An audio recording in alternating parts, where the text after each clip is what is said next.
Maintenant que notre parachute est fait, on doit le fixer à l'ogive. Qu'est-ce qu'on entend par le fixer à l'ogive? Je vais vous montrer.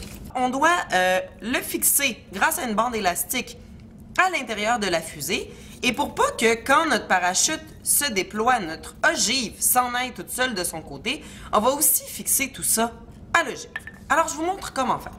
Alors, à cette étape-là, la première chose qui va être super importante à faire, c'est de vous assurer que les cordes de votre parachute ne sont pas mêlées. Alors, la première chose qu'on va faire, on a fait un nœud dans les cordes de notre parachute, ce qui fait qu'on a une boucle de cordes ici. On va s'en servir. On va passer la bande élastique à l'intérieur de cette boucle-là et on va venir faire un nœud au centre.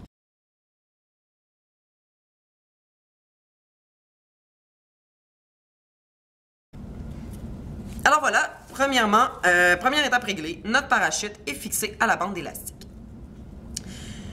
À une extrémité, on va vouloir fixer notre parachute à l'ogive. Comme je vous disais tantôt, quand le parachute va se déployer, l'ogive, on ne veut pas qu'elle parte de son côté. Alors, on doit fixer notre parachute à l'ogive.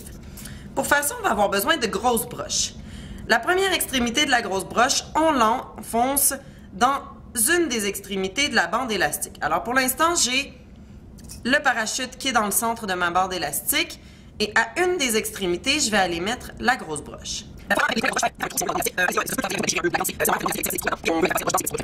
Et voilà. Alors, je viens de passer ma broche dans ma bande élastique. Première étape réglée. Ensuite, je vais aller tout simplement enfoncer cette broche-là dans mon ogive comme il faut. Alors voilà, j'ai enfoncé ma broche dans l'ogive. Si je fais juste ça, ça ne tiendra pas. Alors oui, il faut que je l'enfonce dans l'ogive, mais il faut aussi que je fasse tenir tout ça à l'aide de colle chaude. Quand vous utilisez la colle chaude sur du styromousse, faut pas que vous alliez toucher au styromousse avec le pistolet à colle chaude, sinon ça fait fondre le styromousse. Alors, ce que vous allez faire, enfoncez votre broche dans la base de votre ogive avec l'élastique là-dedans, et là, vous allez venir mettre de la colle là-dedans.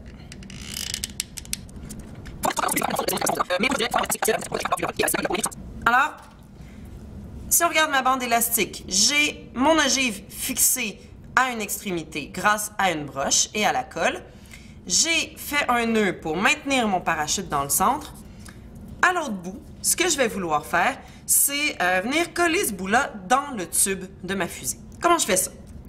Je vais avoir besoin d'un petit carton découpé à peu près carré ou rectangulaire. Je le plie en deux.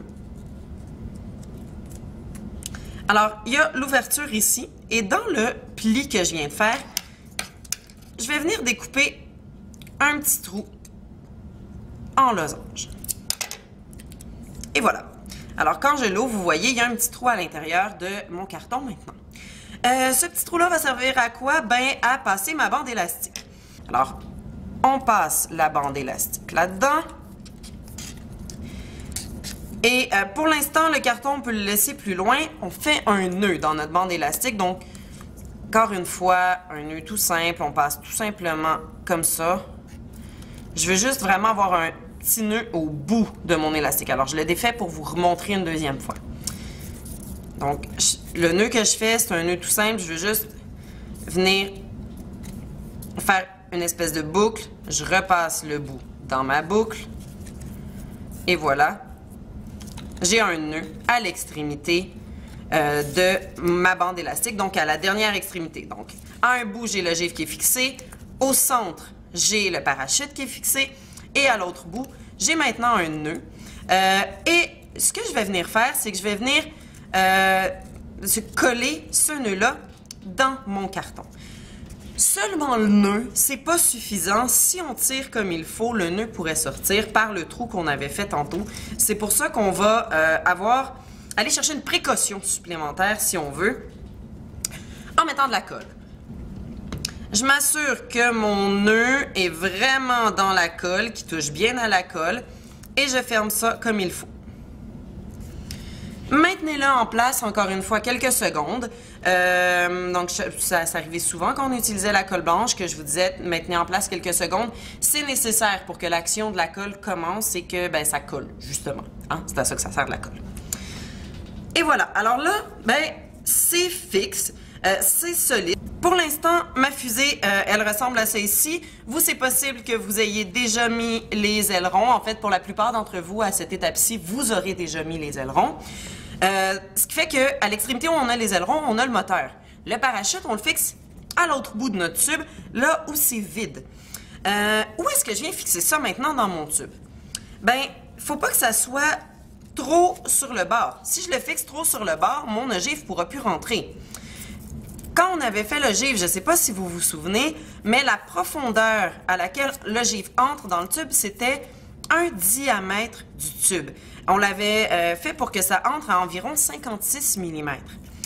Ça veut dire qu'on va devoir venir coller notre morceau de carton ici plus profondément que 56 mm. Après ça, plus profondément, c'est combien? Écoutez, je ne vous donnerai pas de chiffre précis.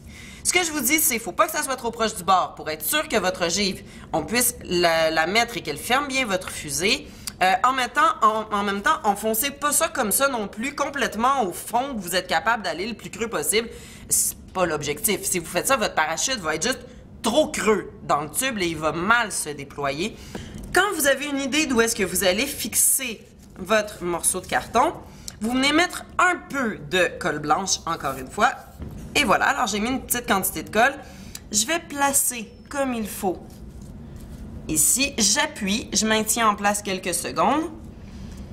Puis, vous pouvez regarder, hein, vous avez quand même quelques secondes de délai. Si vous vous rendez compte que vous avez collé votre carton vraiment trop proche du bord, descendez-le un petit peu pendant que la colle est encore un peu liquide. Vous avez le temps, là, c'est correct. C'est réglé, votre parachute est fixé. Il reste maintenant à faire un test pour voir si tout ça tient bien en place au moment où le décollage de la fusée se fait et où le parachute doit se déployer. Alors, faites pas ce test-là si vous venez de mettre la colle, parce que sinon, ce que vous risquez, c'est de tout simplement coller votre parachute dans votre tube s'il y a de la colle qui a débordé. Et si vous faites ça, c'est fichu, vous devez recommencer. Pour faire le test, pour vérifier si votre parachute est capable de se déployer comme il faut. Comme je disais, vous attendez pour être vraiment certain que votre carton est bien collé et qu'il n'y a plus de colle pas sèche qui reste pour ne pas coller votre parachute en place. Là, vous devez, premièrement, mettre votre parachute dans votre tube. Pour mettre le parachute dans le tube, vous le pliez en deux, vous le repliez en deux, vous le repliez en deux, vous le repliez en deux. Alors, ça, c'est le parachute. Et on entre la pointe vers le bas, comme ceci. On entre les cordes en essayant de les mêler vraiment le moins possible.